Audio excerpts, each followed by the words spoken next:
Lauryn refused to take part in the same rituals that many artists accept. This is crazy because Lauryn Hill is hip-hop. So why did she walk away from fame? Did she leave on her own, or did the industry push her out? Some say she refused to follow the same rules as other artists. Others believe she was blacklisted for speaking her mind. When you stand for the truth and put people before the system, there's always a price. Did Lauryn turn her back on the industry's dark side? Was her tax case just a setup to bring her down? And what really happened behind the scenes that made her walk away from it all? Lauryn Hill wasn't just a singer, she was a movement.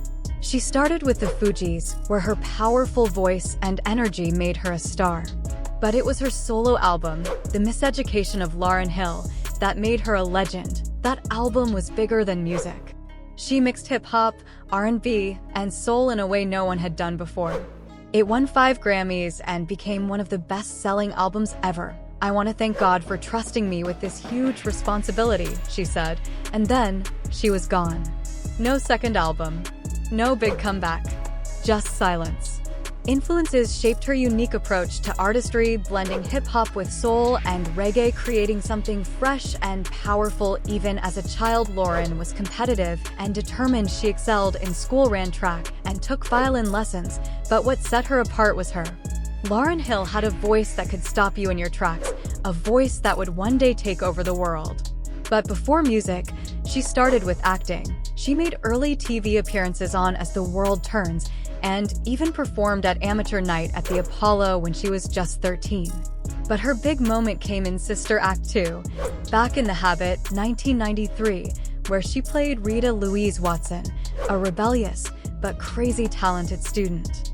One of the most powerful moments in Sister Act 2 was when Lauryn Hill sang Joyful, Joyful. Her voice was so raw, so full of soul, that it gave people chills. Hollywood took notice, and acting offers started pouring in, but Lauryn didn't want to be just another actress. She wanted to make music, her way, on her terms. In the early 90s, she met Wyclef Jean and Pras Michel. The three of them came together and formed a group that would change everything. The Fugees. The Fugees were like nothing else. They mixed hip-hop with Caribbean and soul vibes, creating a sound that stood out. Their first album, Blunted on Reality, 1994, didn't get much attention, but it was just the beginning. Then came The Score, 1996, and everything changed. The album blew up, selling over 22 million copies and becoming one of the best-selling hip-hop albums ever. It won a Grammy for Best Rap Album, and the hit song Killing Me Softly made Lauryn Hill a superstar. Lauryn Hill's voice was different, powerful, soulful, and effortless. She mixed rap with melody in a way no one had done before, and it felt real. Wyclef and Pras were talented, but Lauryn was the heart of the Fugees. Her voice, energy, and natural charisma made people stop and listen. She wasn't just a singer, she was a storyteller, a poet, a true artist. And the industry saw it, but even at the top, Lauryn wasn't like everyone else. While most artists chased fame, she saw things differently. Lauryn Hill didn't care about fame, she cared about freedom. She believed in staying true to herself and refused to get caught up in the industry's expectations. But that way of thinking put her at odds with the same industry that once praised her. Lauryn wasn't just a talented artist, she was a young Black woman in a male-dominated business, and she refused to be controlled. She saw how record labels used artists, how executives took advantage, and she wasn't about to play that game. Lauryn Hill saw how the industry worked, how young artists were used, and how money always came before real music. But she wasn't in it for quick hits. She wanted to make music that mattered, music that inspired and taught people, not just entertained them. But the industry didn't see it that way. Many believe her refusal to follow the rules made her a target. She wouldn't play their game, so slowly, the industry started turning against her. While other artists followed the record label's formula, Lauryn stood her ground. At first, Wyclef thought Lauryn's baby was his. When he found out the truth, he felt betrayed. This made the tension between them even worse, and the group started falling apart. Lauryn was young, ambitious, and unwilling to compromise. She had to make a choice: stay with the Fugees, where she was already successful, or take a huge risk and go solo, where she could have full creative control. She chose herself. And that decision changed music forever. Everything happens at the right time. There's a time to be in a group and a time to go solo. For me, that time had come. When Lauryn Hill went solo, people doubted her. Could she make it without the Fugees? Could she handle the pressure alone? The industry, and even some of her peers, weren't sure, but Lauryn was ready to prove them all wrong. In 1998, she released The Miseducation of Lauryn Hill. And from that moment, everything changed. From the moment it dropped, it was clear this wasn't just an album, it was a game changer. With songs like Doo Wop, That Thing, X Factor, and Everything is Everything, Lauryn mixed hip-hop, R&B, soul, and reggae, creating music that felt personal yet relatable to everyone. The album was a huge success, debuting at #1 on the Billboard 200 and selling over 10 million copies in the US alone. Then came history.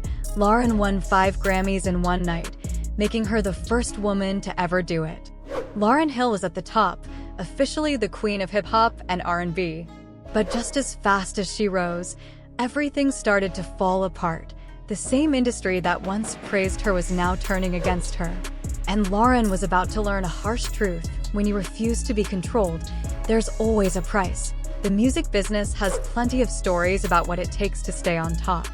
Many believe Lauryn wasn't willing to pay that price. She spoke openly about how fame felt like a trap. The more Lauryn pushed back, the more the industry shut her out. Then came the lawsuit. In 1998, The Miseducation of Lauryn Hill was praised as a deeply personal album, her raw emotions, her unfiltered vision. But just as it reached its peak, a lawsuit changed everything. 4 musicians, Beta Nobles, Rasheem Pugh, Johari Newton, and Tejumold Newton, claimed they played a major role in creating the album. Their accusations cast a shadow over her success, and the industry was quick to turn up the pressure. The musicians claimed they helped create the album, but weren't given credit or paid what they deserved. They accused Lauryn of taking full credit for the songwriting and production, even though they believed their work played a big role. But this wasn't just about money. It became a public attack on Lauryn's integrity. The same industry that once called her a genius now questioned if she had written the songs herself. The lawsuit only fueled more speculation about what really went on behind the scenes. To many, it wasn't just a legal fight, it felt like a targeted attack on Lauryn Hill. Even after settling, the industry didn't let up. Instead, they used it to paint her as difficult, ungrateful, and hard to work with. The media ran with the story, blaming her for canceled tours and missed shows, calling her a diva who turned her back on those who helped her succeed. The industry started pulling away. The same executives who once called her a genius now labeled her difficult and unreliable. Lauryn had challenged the system, and the system pushed back. This wasn't just about a lawsuit anymore. She was up against an industry that didn't like artists who thought for themselves. Her refusal to follow the rules made her a target. Many believe that if she were a man, the backlash wouldn't have been as brutal. Other artists borrowed lyrics, beats, and ideas without anyone calling them out. But Lauryn? She was different. She was a Black woman who wanted full control over her art, and the industry wasn't ready for that. She spoke openly about how record labels took advantage of artists, trapping them in debt and forcing them to conform. And for that, she was punished. Lauryn had everything: fame, fortune, awards. She had reached the top, but she saw through it all. She realized success wasn't what it seemed. But she also saw the ugly side of the industry, the contracts that trapped artists, the executives who stole their creativity, and the system that kept musicians under control. So she did the unthinkable. She walked away. After the lawsuit, Lauryn vanished from the music world.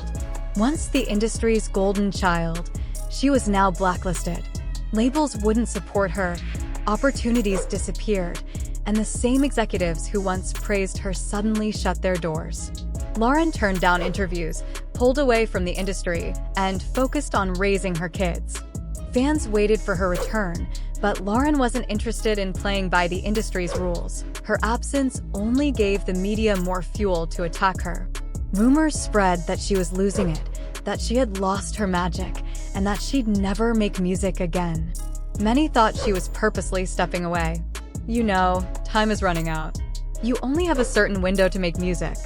Then came Brother Anthony, a mysterious and polarizing figure in Lauryn's life. Some people thought of him as a spiritual mentor, someone who helped her deal with the madness of fame. But others believed he was a bad influence, pulling her further away from the industry and into isolation. Brother Anthony introduced Lauryn to new spiritual ideas, urging her to turn away from the demands of the music industry and focus on her inner self. Some of Lauryn's closest friends believed he helped her see the truth about the industry, showing her how many artists were being exploited. But as she pulled away from the spotlight, people started to wonder if his influence was getting too strong.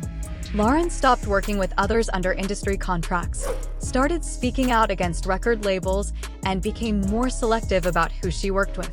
Some believed that Brother Anthony's teachings made her reject the mainstream world, convincing her that the industry was corrupt and out to control artists. Whatever the truth, one thing was clear: Lauryn Hill was no longer the industry's golden child. She wasn't following the rules anymore. In 2012, Lauryn Hill was charged with tax evasion for not paying taxes on over $1.8 million in income from 2005 to 2007. The government accused her of deliberately avoiding taxes, even though she was earning millions.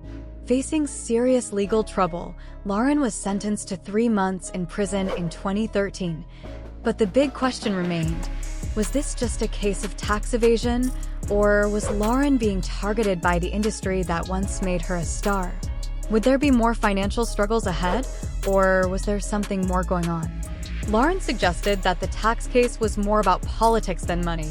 She believed that after she stepped away from the music industry, she became a threat to the system.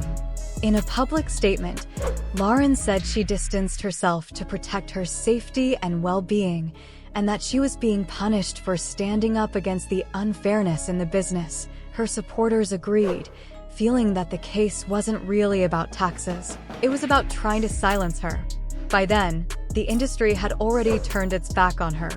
Lauryn went from being one of the highest-paid artists of her time to facing prison and financial ruin. The timing of it all raised a lot of questions. Many other celebrities had been caught in tax evasion scandals, but not all of them faced such severe consequences. Big-name stars often settled without going to jail. For a lot of people, it seemed like Lauryn was being treated unfairly, which made them believe there was more to the story than just money. Lauryn Hill's case wasn't just about unpaid taxes, it felt like an attack on her spirit. Her prison sentence became a symbol of how the system punishes people who refuse to play by its rules. Lauryn had already walked away from record labels, rejected contracts, and spoken out about the ugly side of the music industry. She saw the truth behind fame and chose to leave it all behind. But the industry wasn't finished with her. Her financial troubles, legal issues, and how the media treated her all contributed to breaking her down. The way people saw Lauryn changed fast. She went from being celebrated as a musical genius to being labeled as unstable, irresponsible, and difficult. Once the media brands a black woman in the industry as difficult, it's hard to shake that image. Some wondered why Lauryn didn't just pay her taxes and avoid prison, but others pointed out how she was already struggling financially, which didn't make sense for someone who had sold millions of records. So, where did all her money go? Lauryn Hill's story paints a tough picture of how the music industry can treat its stars. She made the industry millions, but once she stopped playing by their rules, she became a target. It makes you wonder, was it all bad timing, or was something bigger going on? First, a lawsuit came for her, questioning her credibility as an artist. Then, the industry shut her out because she wouldn't conform. Finally, she was sent to prison, lost her money, and was written off as a has-been. Was it just a string of unfortunate events, or did someone have a hand in it all? Was Lauryn Hill's downfall truly her own fault, or was it a punishment for not playing by the rules? Either way, the industry had done its work. Once on top of the world, Lauren's name now became a warning. But her story wasn't finished. Even with the lawsuits, media attacks, and everything in between, she never completely vanished. The industry may have tried to push her out, but they couldn't erase the mark she made. Lauryn wasn't just a singer. She was a force, and her influence couldn't be forgotten. Lauryn Hill's story isn't just about her rise to fame, but the way she broke away from an industry that tried to control her. After becoming one of the biggest stars in music, she stepped away, not because she wasn't successful, but because she refused to let the industry define her. She saw the manipulation, the way it took away artists' creativity, freedom, and even their identity. And she wasn't willing to go along with it.